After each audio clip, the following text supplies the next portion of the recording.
All right, good morning. Happy Tuesday, everybody. My name is Ian Justison, and today we'll be reviewing how to submit a funding application through OPSC Online. For today's agenda, today we'll be reviewing how to submit your funding application through OPSC Online and showcasing the step-by-step process so you can submit your funding application successfully.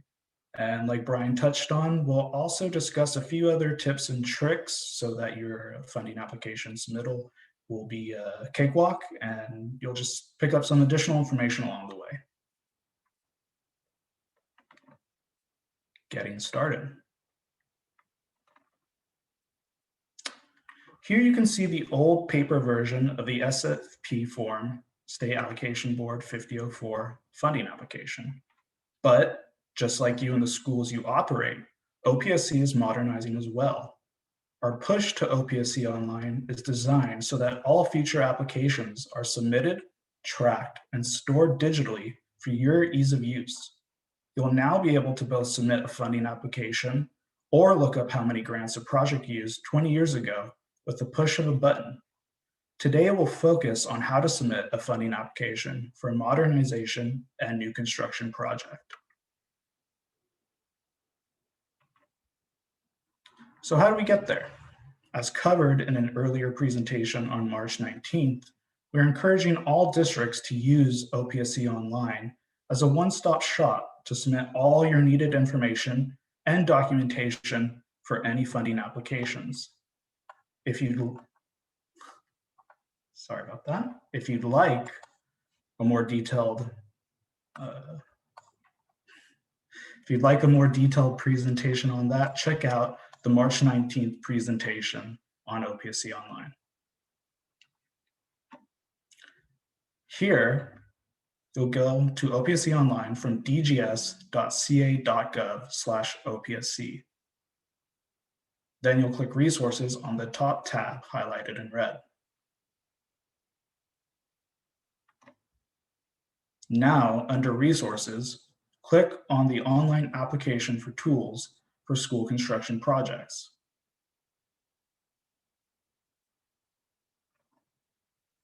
Then you'll hit the link to take you to the front page of OPSC Online in red.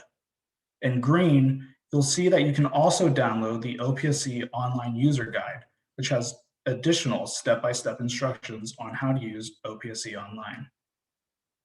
Once you hit that link, you'll be taken to the open face of OPSC Online. Quick refresher. Even though OPSC Online is designed to allow you to easily create and submit all your SFP funding applications, there is some setup necessary to get going.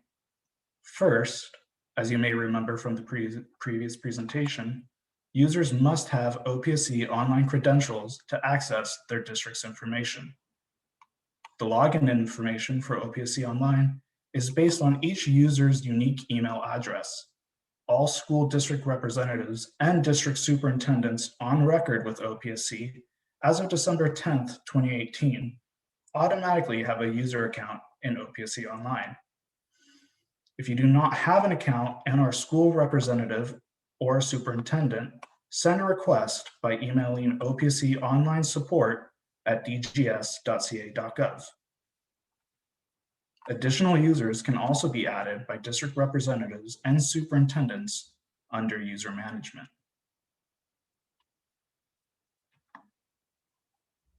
And here's a quick overview of what the different types of users can do in the online system. One thing to note, only a district representative or superintendent can sign and submit the application for funding. So a district delegate could get all other aspects of the application completed and ready to sign as a draft before the final signature goes through.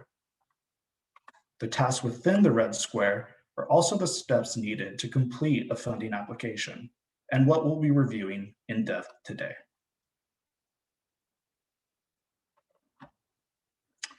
Documents needed.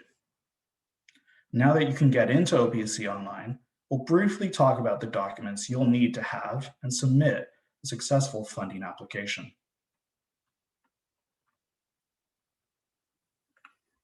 Before you create that funding application, you'll need to have access to these items to ensure you have a complete application submittal. Otherwise, your application may be stalled. We'll touch on these more later in the presentation.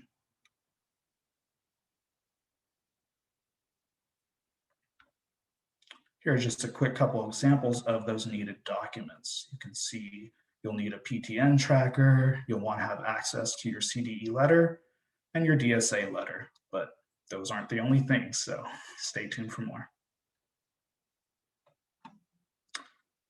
Now that you're set up for success, let's look at actually creating and submitting your funding application.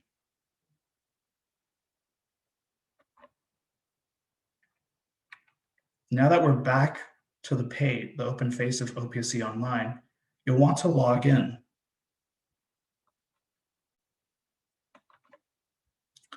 The first time you log into OPSC Online as a certified user, your dashboard may look sparse, but it will continue to populate with submitted applications and their statuses from then on. Here, we can see a more active user dashboard and history. It's important to remember, though, that each user dashboard will look different, reflecting both their user role and what school district or districts they're assigned to.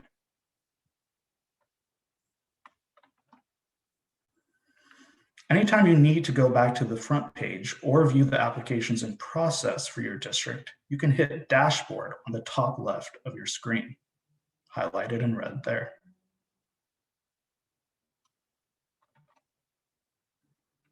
You may have also noticed that each application has a status indicator. Any authorized user will be able to see the status of a funding application as it's processed. The draft status denotes a funding application that has been started but not yet submitted to OPSC. But let's quickly review the other statuses you will see.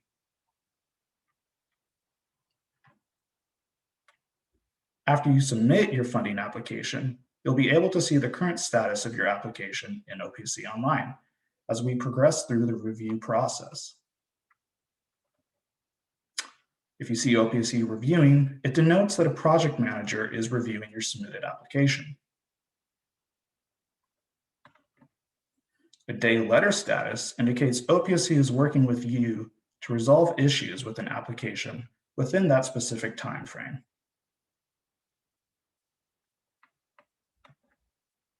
If you see an accounting status, it means that your application has been approved by your project manager and is under further review.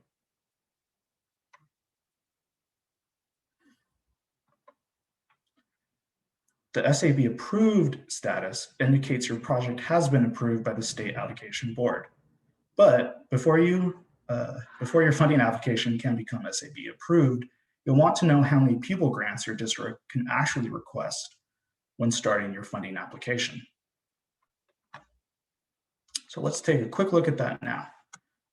If you're wondering how many pupil grants your district can request for a certain project, or want to see if an eligibility update may be needed, follow these next steps.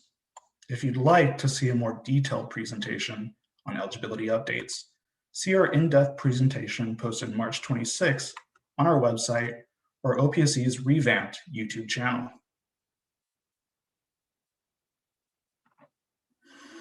Going back to your dashboard page, you'll click on the district icon on the top right of your screen.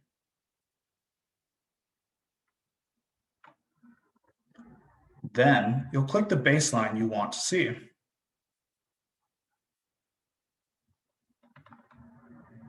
And from here, either select the site-specific baseline for your modernization project, in this example, Abraham Lincoln Elementary, or you'd select the new construction button at the top for your district's new construction baseline.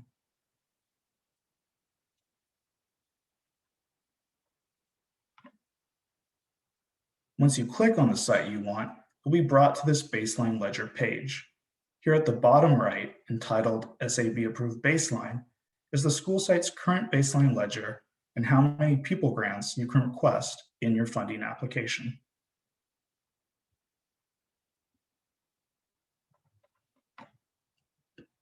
So let's get into creating your funding application.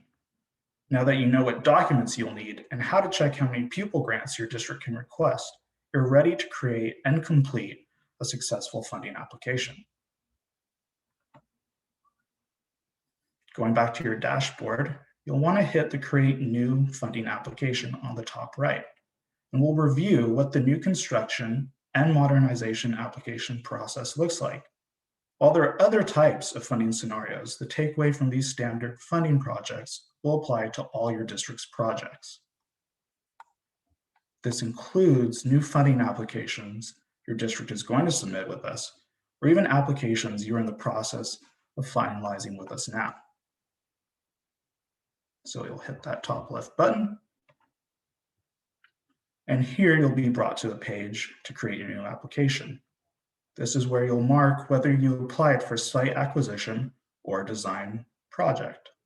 While we won't be covering those two scenarios today, just know that the application process looks very similar to what you'll see here today in OPSC Online. Type of application. Now you'll be prompted to fill out some basic information regarding your project. In this example, the project has not applied for site acquisition or design funding.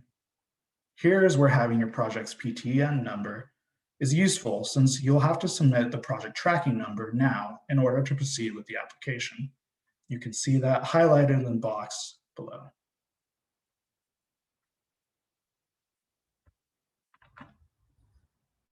Now, you'll confirm if the project wants to apply for financial hardship and the type of funding application your project is. In this case, modernization. Now that you've filled out what type of application and what type of funding application this project is, you'll be prompted to start the application.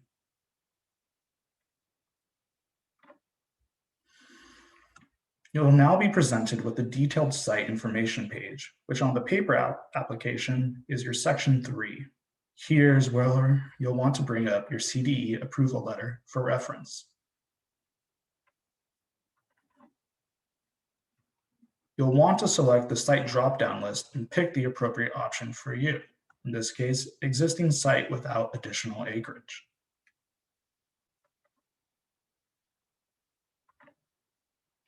Then make sure to select the correct school site.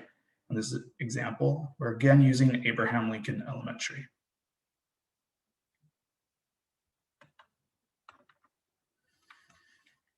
As we progress, we can see some of the differences between a modernization and new construction application. Both types of funding applications must have the district's final CDE approval letter information inputted, but OPSC requires more information when dealing with new construction applications. The best rule of thumb, though, is to input all the information from your CDE approval letter exactly as it reads into OPSC Online.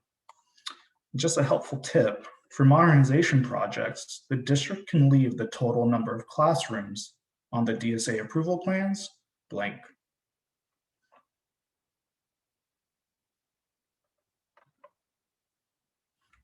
Next, you'll fill out the project type data for your project. In both types of applications, you'll select the type of school and input the number of pupil grants the district would like to request for the project.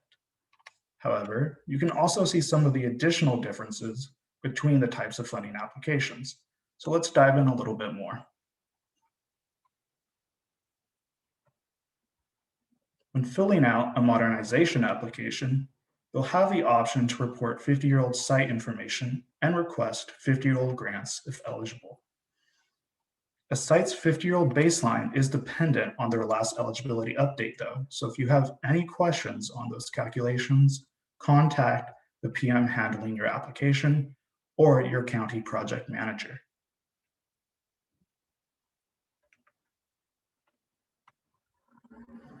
New construction applications are not eligible to receive 50-year-old grants. So instead of seeing that section, you'll be prompted to answer the questions highlighted below.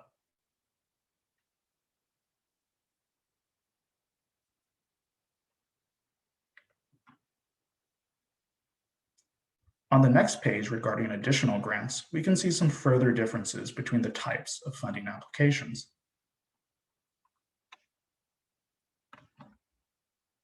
For the modernization section, you can see that there are several questions and possible grants to apply for, one of the more common being the Automatic Fire Detection and Alarm System Supplemental Grant, highlighted below.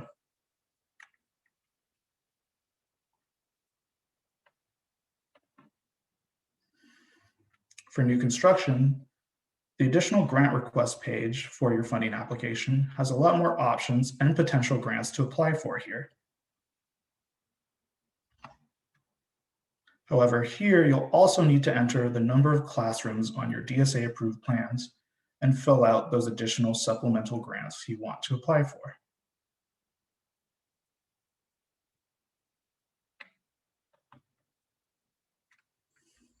Site development grants only apply to new construction applications and will be verified by our project verification team analysts.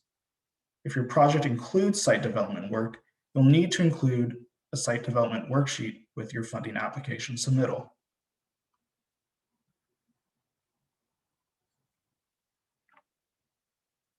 An additional difference is regarding the fire safety grants for new construction funding application.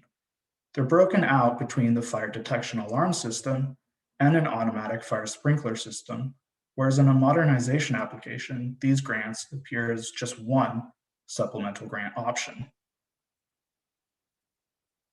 And here in the example, you can see that they are requesting one, but not requesting the automatic fire sprinkler system supplemental grant. So maybe you're confused about a certain grant or what OPSC is looking for when we say 50% service site or anything else during your funding application. Embedded next to most of the lines in the online funding application, you'll see these question marks highlighted here in green. Simply click one of these question marks and a detailed explanation of that portion of the application will appear, as the box in red showcases. And this is a really helpful tool for everyone, OPSC staff included.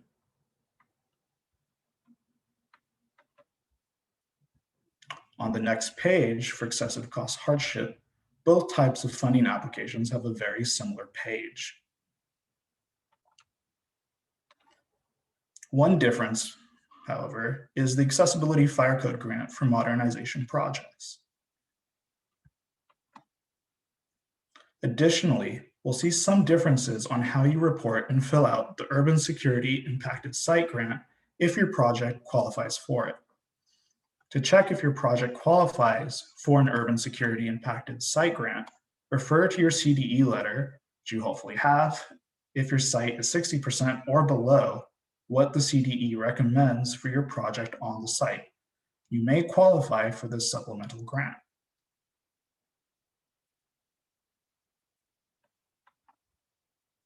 Next, for a new construction application, you'll have to fill out the section on alternative developer fees if applicable.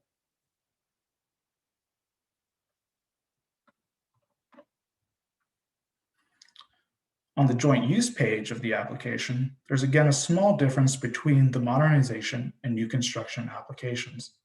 Because OPSC does not fund the construction of new classrooms with a modernization funding application, we ask you to report any additional classrooms created alongside your funding project so we can prorate that project. With new construction, though, the whole point is to build new classrooms, so that question is not asked.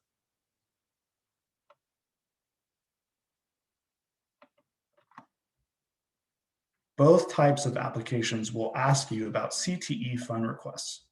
Answer as applicable to your funding application.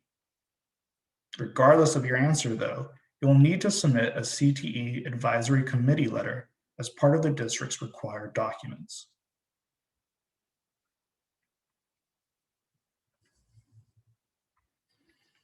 Next, the project progress section is where you'll report your construction contract information and is similar across both types of funding applications.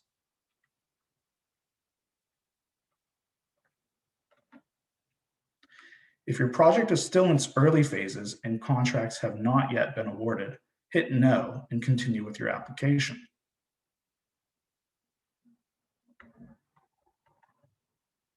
If you have awarded contracts, however, you'll be presented with this screen and add the details of your contracts once you hit the Add or Edit Contracts button highlighted in red. Once you hit the Add Contracts button, fill out the contract details as they appear. For OPSC purposes, the most important information for you to provide at this stage of the funding process are the contract award and notice to proceed dates, as well as the construction delivery method from the drop-down menu you can see here.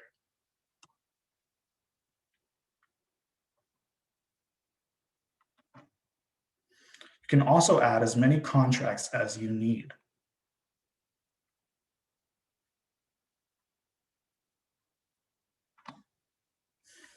Moving forward, you'll get to the License Architect section. You'll need to complete the License Architect section of the funding application, and this process is very similar across all types of funding. Quick reminder though, only the district's licensed architect can sign their name and date on this section of the funding application.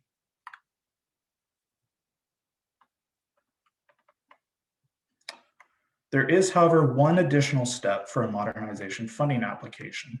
You'll have to enter the number of net classrooms being demolished or constructed within the scope of your project, highlighted here.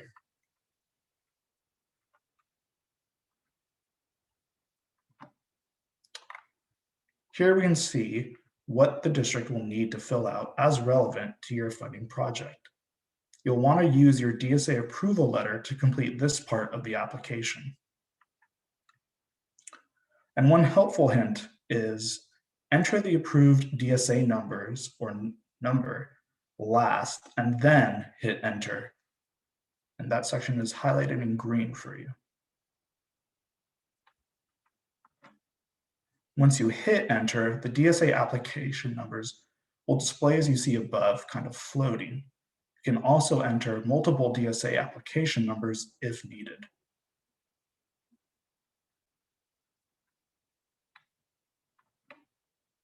Next, the License Design Consultant page will appear and is the exact same for both modernization and new construction projects.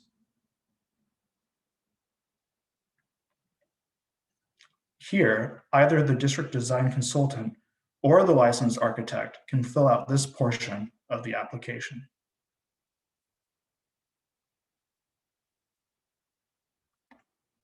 Next, you'll be prompted to fill out the certification section of the funding application.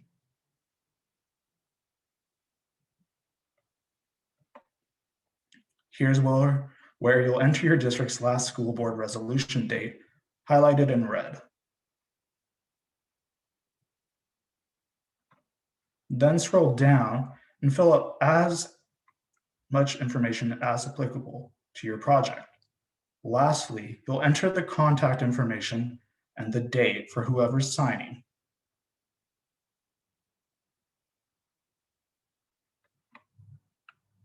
After you click continue, you'll be asked to review your application. At this section of the project, you can quickly scroll through all your previously submitted parts of the funding application and make sure everything is submitted how you intended. If you see an error, you can click on that portion or any other portion of the funding application, edit it, and then move on.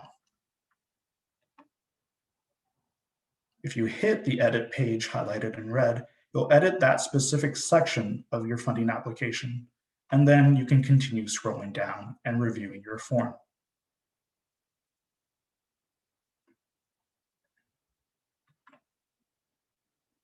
Once you've reviewed your funding application and everything looks in order, you'll be prompted to submit your funding application. First, though, you'll need to upload the documents you used to submit your funding application and any other additional documents you think OPSC will need to review your funding application. Click the Upload Files link highlighted here to upload the documents you use while submitting your funding application, such as your CDE approval letter, your DSA approval letter, or any other documents you think OPSC should have, and this is why you want to have all of them together at the same time. Once you hit upload, this page will appear where you can upload those files directly by dragging them into the square or by browsing your files and uploading them directly.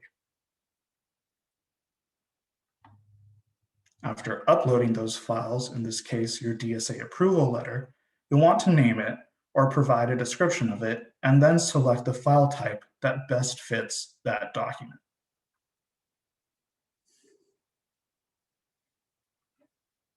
From the drop-down menu under File Type, you'll find the type that best fits that uploaded document and select it. As you can see, we already have lots of different file type options inputted, but there's also another option if nothing seems to fit your document.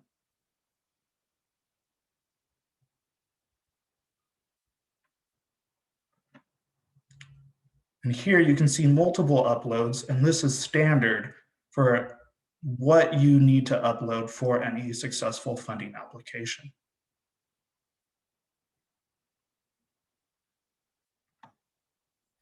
Now you'll hit the Upload Files button and fully upload your documents.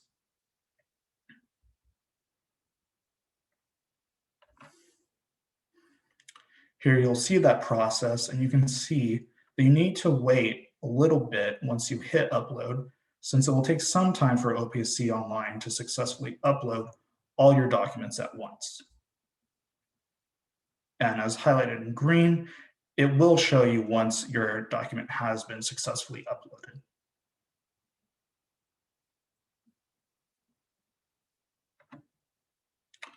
You can also, though, link applications to larger files that can't be uploaded, such as a DSA approval plan and specification. The link option allows a district to easily add a link to access the district's information, but you should note that links can become outdated, so when possible, upload your documents to OPSC Online directly. To add a link to your application, click on the link icon in red.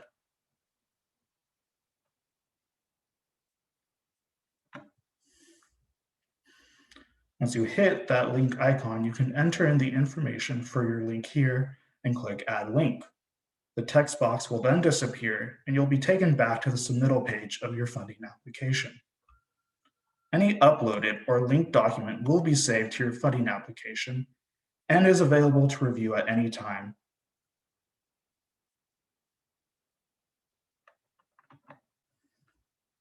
Now that you've uploaded all your documents, you'll want to check to certify your application. Once you hit Submit, this will act as your certified electronic signature. Again, just as a reminder, only a district representative or superintendent can sign and submit the funding application.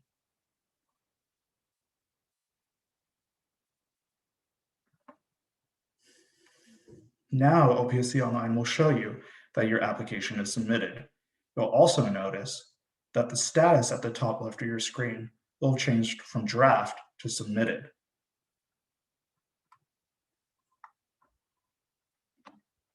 So, what are our next steps? Sometime after your funding application is submitted, the application review team will send a confirmation email acknowledging that your application has been received. The ART team will continuously track and upload on all online submittals. As you finalize your funding application, you may notice an options table at the bottom right of your screen when you're submitting that funding application. From here, you can add notes, create new drafts if needed, or maybe most importantly, view your estimated grant calculations based on the information you just submitted. Maybe you want to add a note for yourself or for OPSC staff to see during the review process. You'll simply hit the Add Note button highlighted below. Then the Notes section will appear for you to type as many notes as you want or need. Whether it's to add a note about multiple CDE letters, more information on a pending contract, or whatever else you can think of, just hit Add Note, and that message will be saved to your funding application.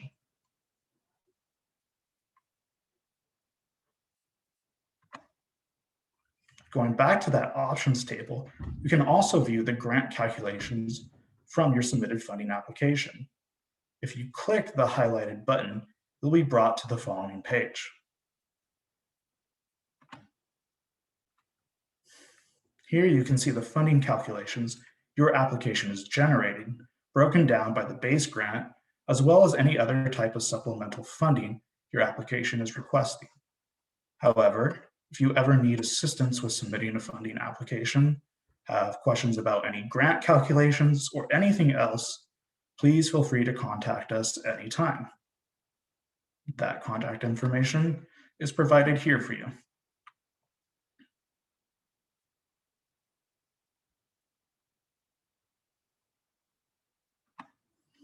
I'd also encourage you to sign up for our email subscription list so that you can stay up to date with all your needed OPSC news and future important updates.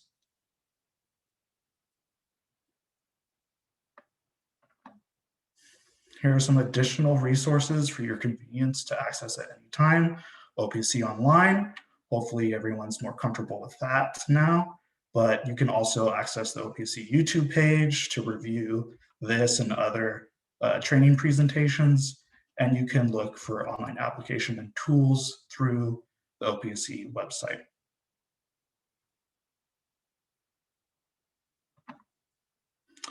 Lastly, I'd like to remind you that we have the following presentations coming up, and you should definitely sign up for them and attend since they're incredibly useful.